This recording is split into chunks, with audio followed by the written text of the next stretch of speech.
Yes, welcome one and all to the Square D GAA Tactics and Analysis podcast with myself, Paddy McGill, and the protagonist, Stephen O'Mara. How are you, Stephen? Not so bad, Paddy. Bit worn out now, 2 games back to back yesterday. Still getting a feel for the production end of things, but we've just about got here now. I hope we have anyway. Well, you can tell me in half an hour or 40 minutes.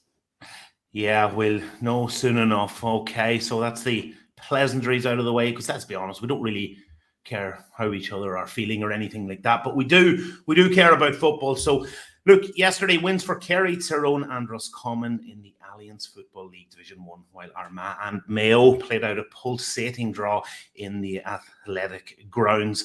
And that game is in part 2. It's one of our featured games on tonight's show. The other one, Kerry, 3-16, Monaghan, 14 points. So an 11-point win for Jack O'Connor's side. Stephen, you want to look at this early on. Both sides went short in the early stages with their kickouts, and both were quite successful. 3, I think, returns each in the first couple of minutes, so there's an early pattern there. But Monaghan maybe didn't do enough in terms of squeezing the Kerry kickout, choking them. Is that fair? Yeah, well, again, probably wouldn't be apparent in real time, but when we look here at the early stage of the game, we'll see up to sort of 14, 15 minutes here. It's neck and neck. It's 3 points each, and Monaghan are in the game, and even they sort of stay in it there till maybe 20, 25 minutes. But you can see that chart, and again, to remind people, the thinner line is the expected score, and the fatter line is the actual score. So you'll see it sort of drifted away there in the second quarter. But what's noteworthy is, and we'll see early on, right, there's a few turnovers after throw in, but the first 3 kickouts each, Monaghan got 3 kickouts off, scored 3 points. Kerry got 3 kickouts off, all short, scored 3 points.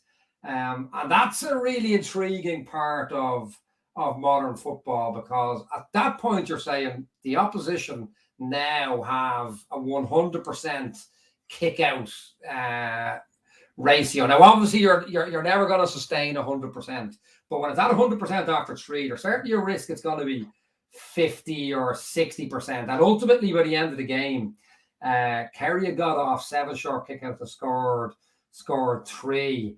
And it was the fact that pattern of that 3 points each was broken by Kerry turning over a Monaghan kick out, but then Monaghan not being able to turn over Kerry. And that's where it got to 5-3. Now, Monaghan clawed it back. For other reasons, we're going to see that graph diverge in Kerry's direction not so long afterward. For all that, look, we'll come back to that in a minute. It wasn't that bad for Monaghan after 54 minutes before the red card. Yeah, okay, fair enough. Look, Monaghan have a new management team in place, and traditionally is maybe the wrong term.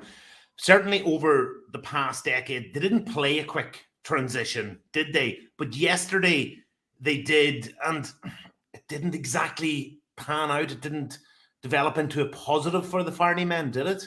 No, it didn't. And I suppose, look, we'll look here first, and to play devil's advocate on my own argument, look, I think from the point at which Kerry were, 2-14-10 over 2-13-10 up at the red card, statistically, analytically, you're chasing the game with 14 men. And a lot of the data from that point in the game needs to be taken with a pinch of salt. I suppose the misfortune for Monaghan is, you see here, Kerry have shot 2-14, 20 points from an expected score of 16.6. They've scored the 2 goal chances. Monaghan have shot slightly below expected score. So look, it was a heavy beat. There's no nice way of dressing that up, but all things being equal up to the red card, they probably should have been maybe 16 or 17, 12, all things being equal. So I think it's important to point that out.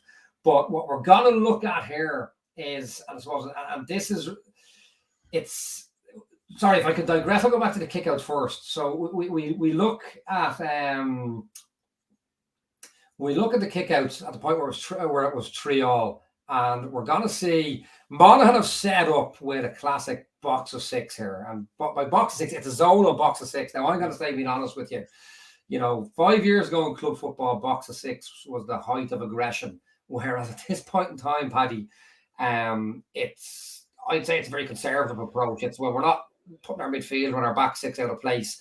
But we're looking at Kerry here, have scored 3 points from 3 kicks. And Monaghan have this box of 6, which is all well and good. And you can see the Kerry men in ovals there. There's one out of the screen. But as it moves on, Kerry have come, even though it's 6v6, Kerry have come to have a 4 and a 2, but Monaghan have held their box of 6. And that's a problem. Now, with the second half, Monaghan were maybe a little bit more aggressive. But you'll see the issue there is ultimately, I suppose firstly, let's say box of 6, modern intercounty football. And we've seen that change with Tyrone. We'll be talking about them in a couple of weeks. They've gone from a box of 6 to flat forward where the easy pass is straight away. So that to go back, sorry, I kind of jumped over the first question. Monaghan struggled on the fact that Kerry were getting high numbers of kickouts off. They got them all off bar 1 and they were scoring. And for me at that stage, that box of 6 is more aggressive. And look, the simple solution to that is a box of 7, which is what Dublin would have done under Jim Gavin, possibly still are. And, the brains behind the operation, Kieran Kilkenny, was in the middle of the box. And if that fourth Kerry man went in, Kilkenny would follow him in. So all of a sudden, you would have a flat 4 and a flat 3, but that short kick out choked off. So that's actually, within the context that Monaghan, all things being equal, should have been 4 or 5 down, not the 12 or 13 they lost by in the end. I would say if the game stopped at 53 minutes on the red card, and I'm looking, how could Monaghan have clawed that 5 points back? I'd be saying at that stage, the risk reward is you've got to go heavy on bodies. You've got to take the risk of conceding goals over the top, because if you keep letting Kerry get hands on ball, it's going to be death by 1,000 cuts. And ultimately, credit to Kerry in the second half, even 15v15, Monaghan did come heavier with the numbers, but Kerry could still get them off. Okay, yeah. And back to the transition, so you think it worked better? But you think it worked better, say, back maybe under Malachy O'Rourke around, okay, the 1-2 Ulster's 13, 15, but 18, I know you had a close eye on them that time, and maybe for use of a better phrase, and I hate this term, but people give out about dour Ulster football, and that maybe that's playing to Monaghan's strengths, not going for the quick transition. Is that fair?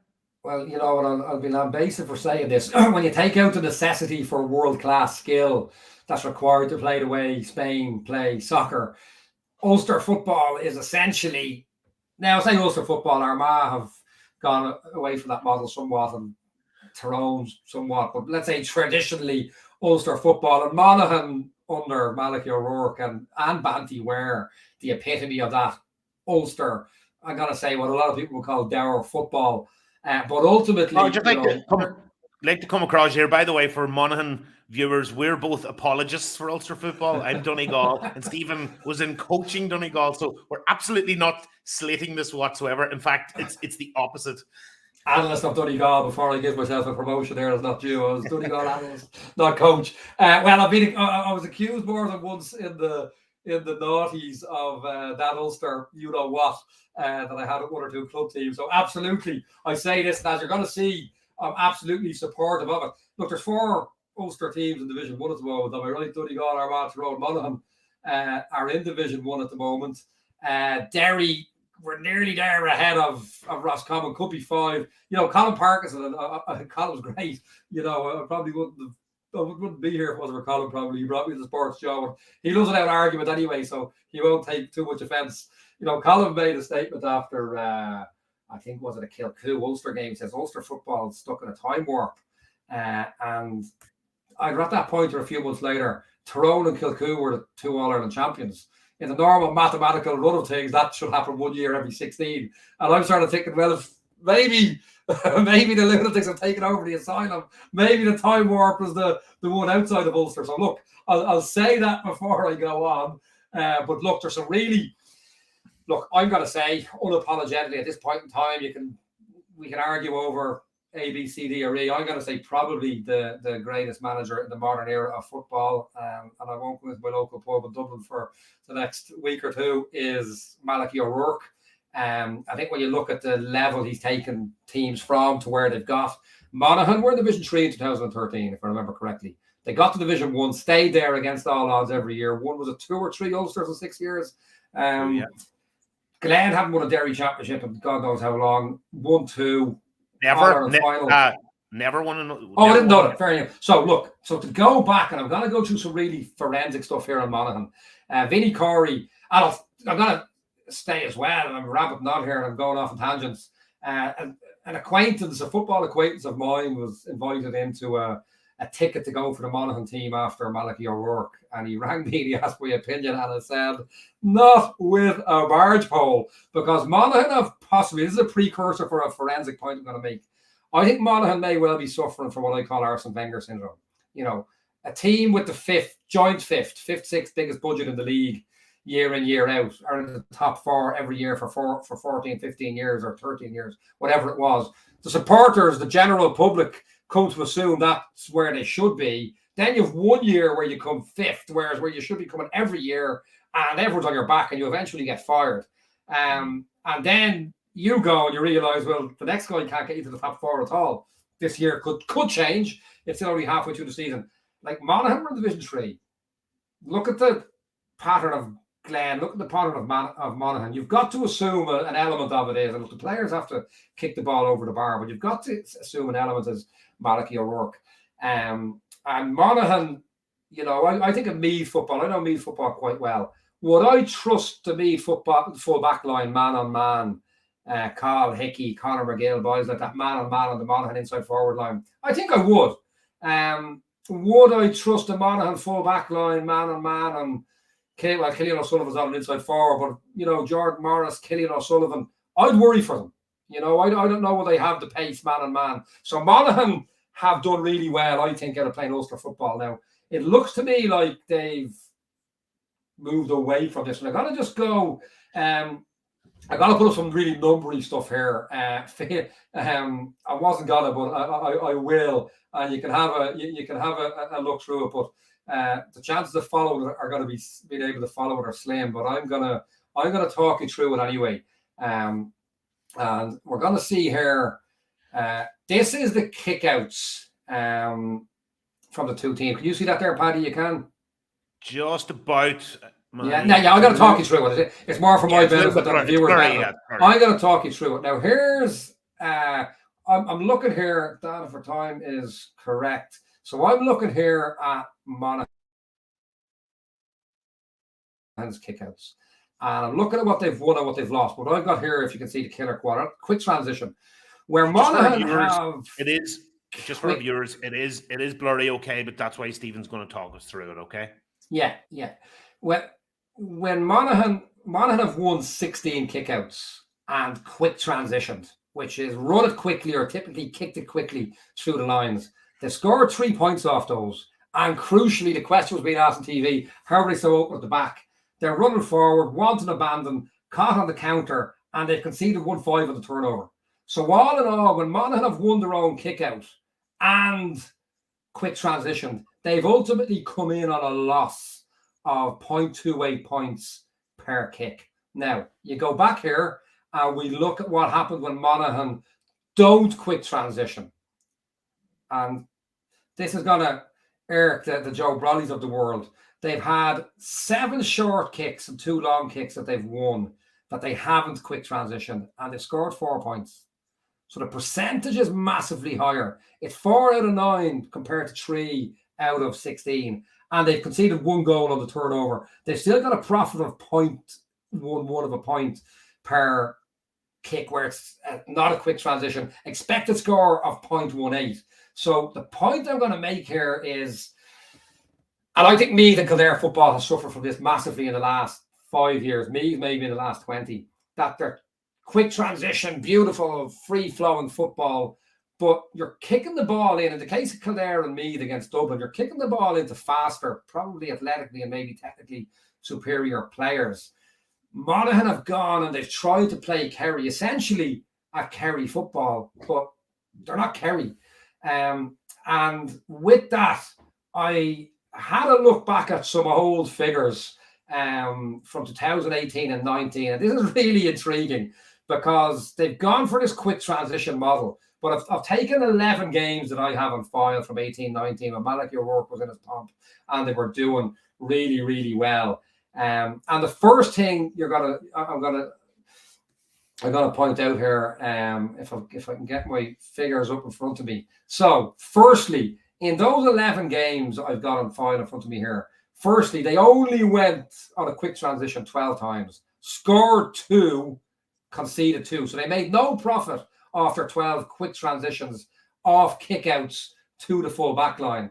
But when we go in here and we say when they don't have quick transitions,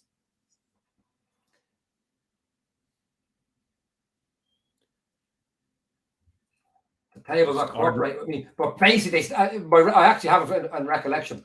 From 73 short kickouts, they scored 222. Okay, so that's 28 points from 73 kickouts, and they only conceded 8 on the turnover.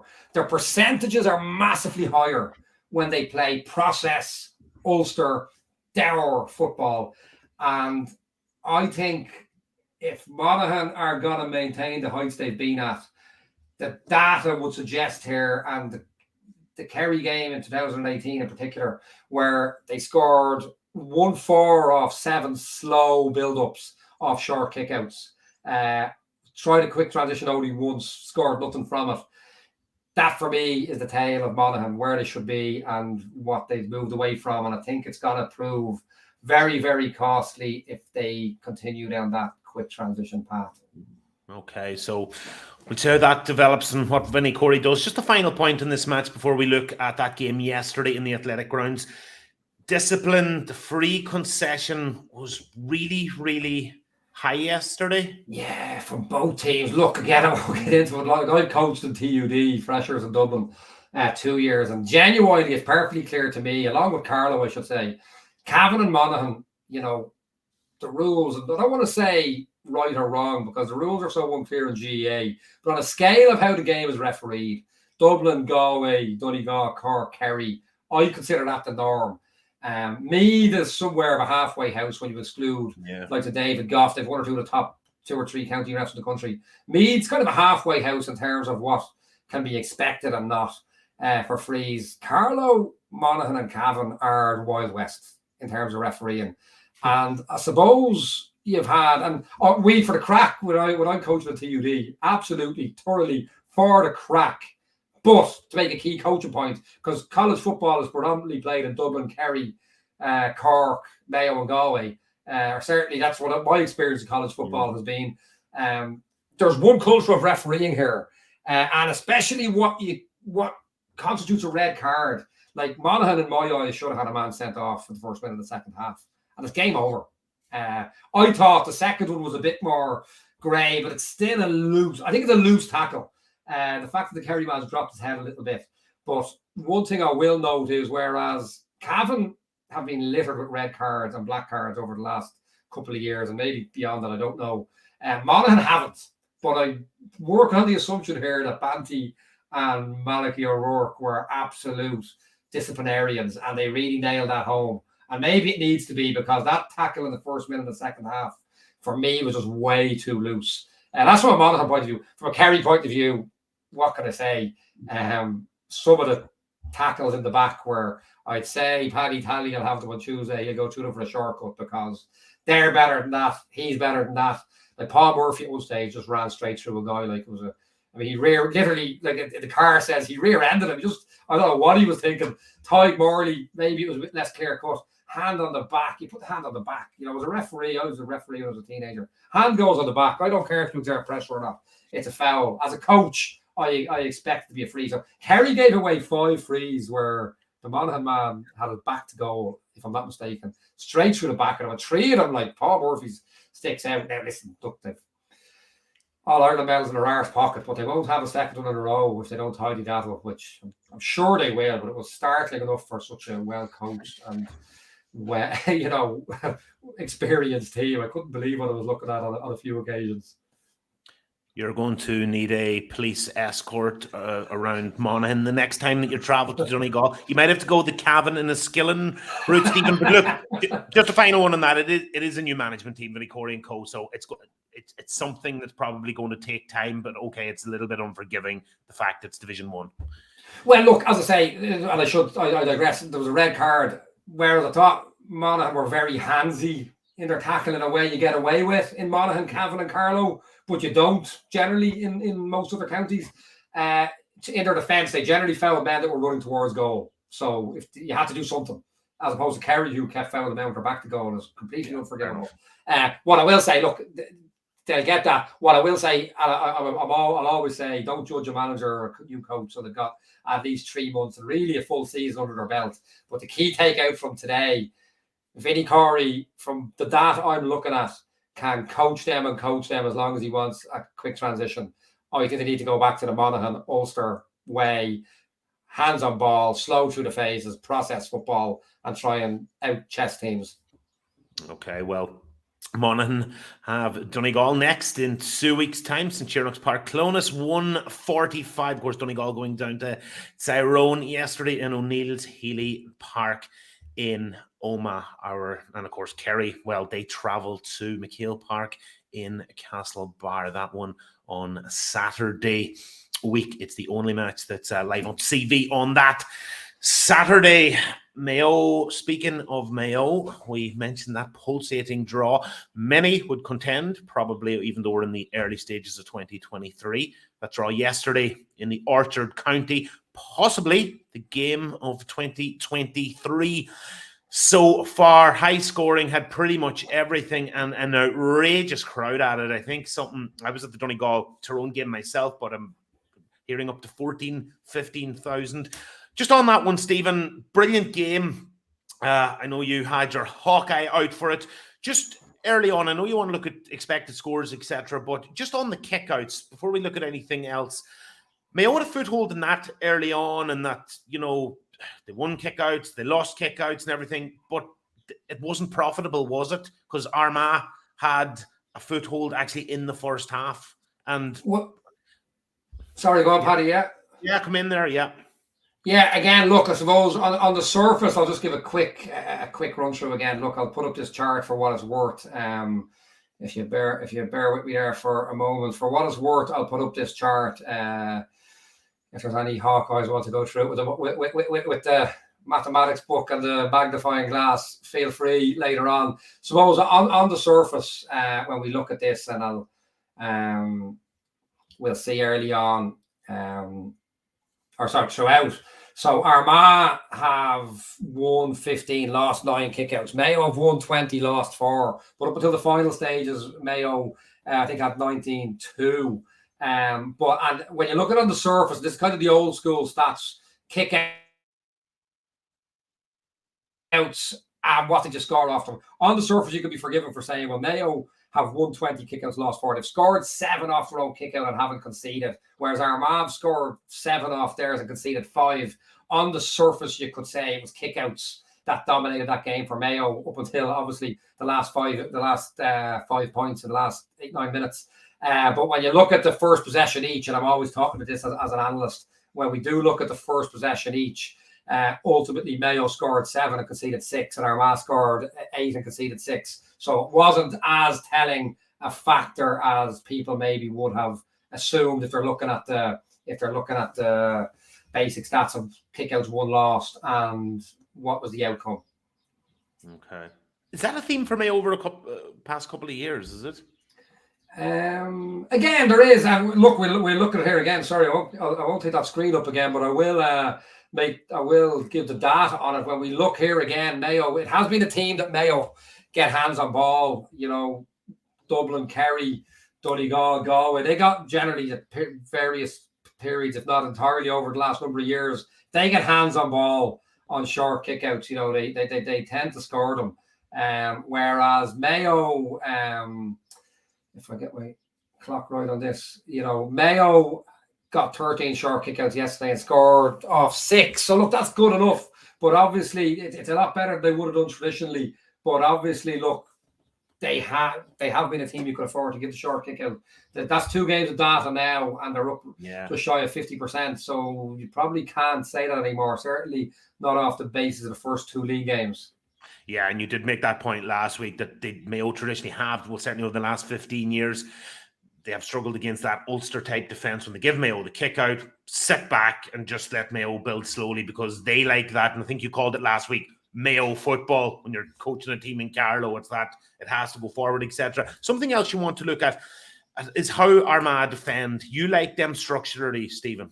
I do, yeah. Well, look, we'll give just the overview here for a moment, and we'll see here. So look, let's look at the expected score chart here for a start. So we'll see there. Yeah, I mean, at half time again, we see the fact that Mayo are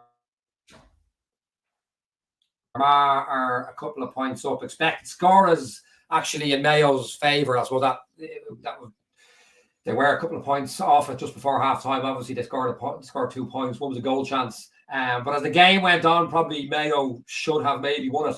I suppose when we look at this game, we have to look at it in 2 parts. We have to look at it up until the 67th minute and then the 67th minute on, because obviously in terms of result, it was 17-12. Armagh won the last 3 plus injury time, 5-0. We look here, interestingly, I suppose we've got, again, and we're getting into those goal zones where Mayo, I would always say your gold standard is 70% phases turned into shots and 70% shots turned into scores. Or 70% scores, goals obviously factor in. You know, Mayo were up at 69% with an expected score per shot of 72%. That expected score per 10 phases of 5 is brilliant. Armagh not a million miles off at phases with shots 67, expected score per phase of 65, expected score per 10 phases 4.3. Obviously, Mayo have had more phases. You'll see there, that's Mayo's kickouts. Armagh got up until that last few minutes. There would have only been 2 reds on that, which is telling. Armagh didn't get hands on ball just the same. But to go on, I suppose, yeah, it was an interesting first half because there's a massive wind, and I am the most pragmatic guy in the world. First thing I noted, and maybe a slightly spiky one here, Mayo, first free Armagh hit. Mayo don't have a second ball in the post. I'm thinking Wiley Fox is here, big wind. Let's slow the game down as much as possible. First tackle they got hit with. Now look, with the benefit of hindsight, I think maybe he was injured, but the man went down on the ground for over a minute. At an initial glance, I thought, what is he killing the clock? What I did notice, however, was with no ball on the post for the first kick out, for the first Armagh free, the second half. So I don't think it was that. I'd be of the impression, if I'm playing into a huge wind, I'm happy for it to be 0-0 at half time. And that's not romantic, and it doesn't make for beautiful games. But I got to blame anyone who's ever sat and given out about my team going in 3-2 down at half time, saying, well, you had the win and you let us play like that. So, you know, that's sort of your fault. And at the start, you know, we're going to look at the Armagh defence here because, you know, I obviously had a lot of time studying this last year. And I'm going to show you an image. I don't want to go too mad on the images here. My production skills probably don't warrant doing it without a potential disaster ahead of us. But if I was to sum up Armagh's defence and how it's set, this image here probably does it. Because I will say it's probably the most effectively structured defence in the country. And that's definitely since Kieran Donaghy came in. It has a basketball look all over it. But what you'll see here is that there is a Mayo man out of screen. Mayo or Armagh have 2 sweepers. You might say 3, but they've got 2. They've one in there between the 14 and the 21. And they've one then out in the more classic position facing the ball. Now, ultimately what Armagh do really well that other teams don't is, if you get the ball across the field, what Armagh are ultimately looking to do is mirror image that on the far side. That we've still got our high sweeper and our low sweeper. It's not always high and low. It's often parallel, actually, either side of the D. It actually looks like there's a third sweeper there on the apex of the D, but I would say he's cheating yards off a man in a zonal formation. I'm not going to go into explaining what that means, but he has got a man, but he's sort of taken 20 yards goal side of him. But the issue here is that it's with that wind in Mayo's face, I'd have been inclined to say, you know what, I'll just have the ball here all day. And fair play to them, they played more proactively and they were only 2 down at half time. But to break that Armagh blanket defence, or zonal defence, sorry, is a term I prefer, into a big wind, it's really difficult. And when you look at the game, it's intriguing, because when you look at Mayo, and look, there's analysis obviously been done on this. If you want to break down the Mayo defense, the Armagh defense. If you try to go through the central channel without having Armagh stretched already, the best of good luck to you, because you are going to be swallowed up by a pack of wolves in there. That's what they want. And this is a crystal clear example early in the second half. Now, I've deliberately frozen this as it is. And the second point is Armagh defend a really deep arc. It's a deep zonal arc. Derry's structure is not a million miles different, but Derry will have 2 or 3 lads trying to chase you down around between the 45 and the 65, so you can't pander on the ball. Armagh aren't so worried with that. They want to get numbers heavy, zonal, real basketball look about it. And you'll see here, numerically, Armagh have those 2 sweepers. What you don't want to do is bring the ball across. You see, through the central channel without having them stretched. Looks lovely. Man running through the D, yeah, look up. Classic scenario. I call it a JJ Okocha on account of JJ Okocha's preference for taking shots that got the crowd excited, but ultimately rarely went in from 25 yards. This is a classic JJ Okocha because you look up, yeah, he's in behind the blanket defense or the zonal defense. I'll hit it to him, but have a look at the image. What do we think is going to happen? You know, now we did drop the ball, but he dropped it because he was looking at 5 orange jerseys coming in around him. So you just can't break down the Armagh defense like that. And what's really intriguing in this game from an Armagh point of view, from a Mayo point of view, the game ran in you have to look at that game in 4 different sections. 3 different sections. There's the first 45 or 47 minutes where the game is nip and tuck, give or take, to win. Then Mayo scores 7 points to 1 in the middle. We'll call it the middle period, not chronologically. Chronologically, not according to time, but the second phase of the game. Then there's the last 7 minutes, obviously. But what's really intriguing is on 10 occasions, Mayo tried to take the ball through. We call the central channel sort of 50 meters in the center of the field. So you've maybe got 15, 20 either side of it. On 10 occasions, they took the ball through where I would say, maybe they felt once or twice they'd stretched Armagh sufficiently. By my judgment, they hadn't. And they got swallowed up and turned over on 8. And I'm looking at if I can get my figures up here in front of me. When you look at the Mayo scores, and we talk about Mayo and the quick transition and whatnot, they got... Production-wise, you're flying this evening. Absolutely, flying. So far, so good. So flawless. They got turned over on the 8. I'll do my best here, Paddy. I'll do my best. They got 9 points where they quick transitioned. They got 2 where they turned Armagh high over up the field, and Armagh basically couldn't recover. They did get 2 kind of into that central channel-y area, and 2 a little bit wide of it. But ultimately, where they got a few key points, and it is the way to, if you're going to break down Armagh, you literally, if you don't get a quick transition, you have to get the ball from coast to coast. Stretch that double sweeper we've seen across. It won't be those 2. They'll shift the zone, and 2 other guys will shift the zone.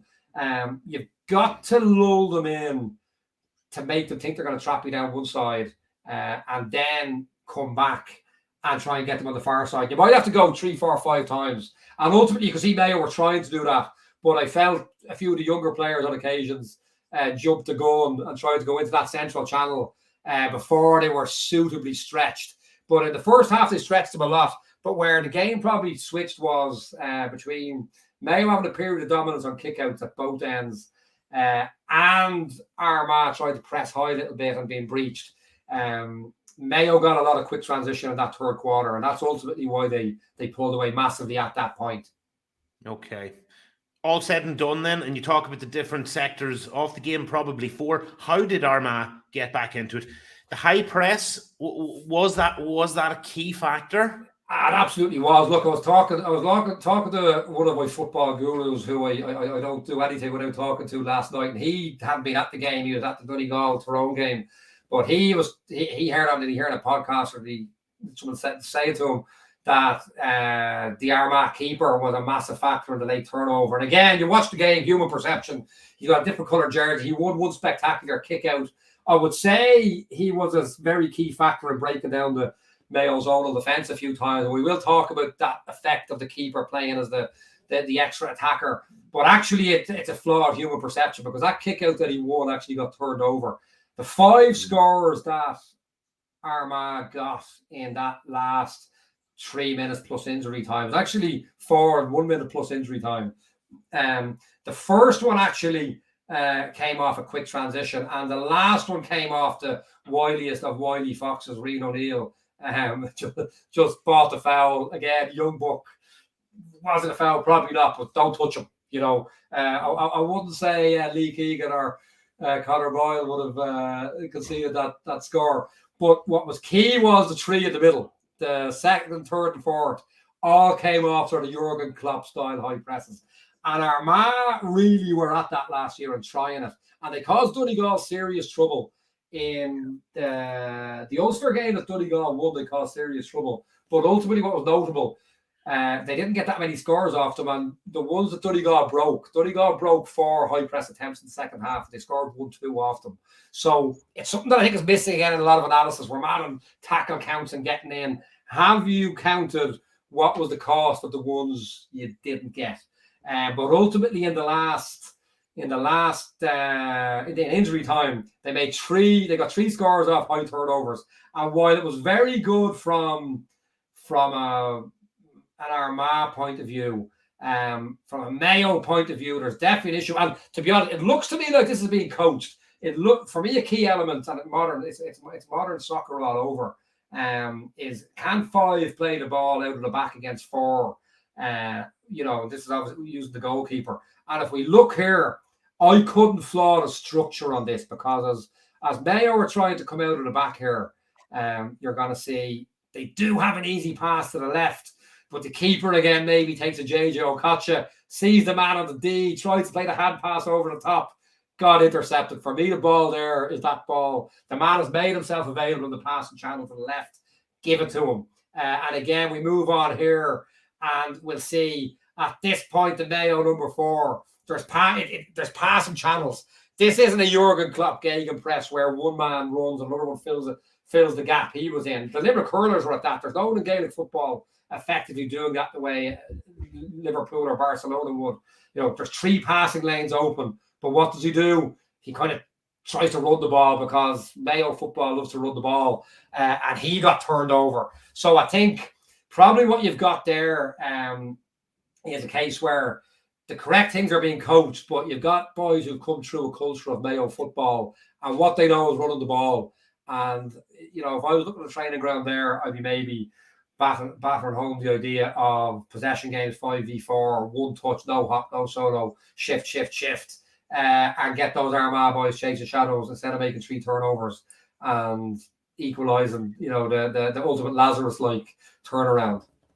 Yeah, that's fair enough.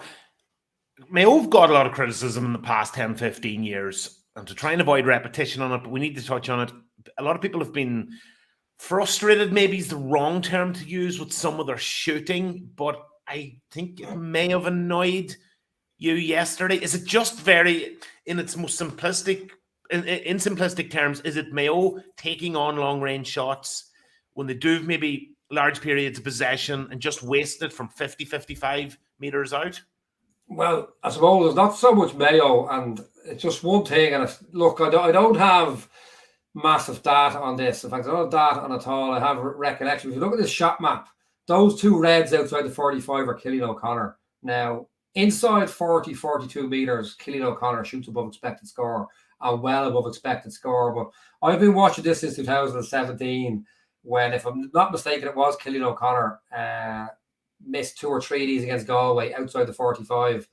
I haven't seen the evidence in the last 5 years that he's a consistent shooter outside 45, and I just don't think he should probably be hitting those shots, because you look at your shot map. He did have the breeze yesterday, though. Is he did, but he had the breeze, but it still didn't go. He had the breeze, but it still didn't go, Paddy. And I just look at his technique even.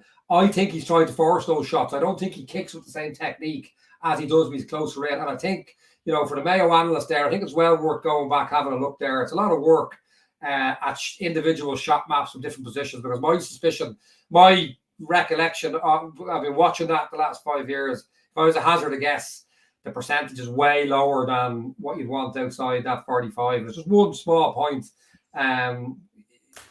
Yeah, I'm looking at Killian O'Connor hitting those shots outside the 45, one from play, one from a free. Even with the wind, my expectation is they're not going over. And yesterday they didn't. Yeah, okay. That's fair enough. I think we'll leave that one, Stephen, for now, unless there's any more points in that game. No, I think that's more or less it, Lazarus-like recovery. Ultimately, a lot of it came down to how much Mayo got to quick transition and how Armagh defended when they did and didn't. And ultimately, look, games over 70 plus minutes and draw was probably fair in the end. And look, if there's supporters just tuning in, if this is our second episode, and if there's people just tuning in for the first time, we're only featuring 2 matches every week. So if you're like, why is my county not getting mentioned? You will be mentioned at some stage throughout the year. We're going for 2 televised games. But just very quickly, the story of 2023 so far, Roscommon, Davy Burke, another really good victory yesterday, and Tyrone, pretty much hammering Donegal. Just a quick one on those 2. Roscommon first. Yeah, now listen, both games were the balance.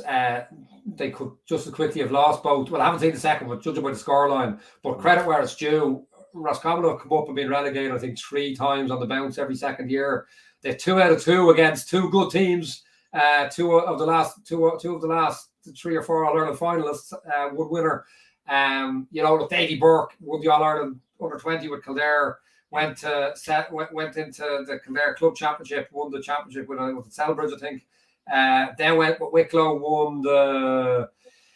got promoted from Division 4 to 3, stayed in Division 3, and now, look, the question is, can he step up to Division 1? The answer so far is a resounding yes. So a massive, massive achievement there so far. And ultimately, look, they're almost safe already, which is what they probably have targeted based off previous patterns.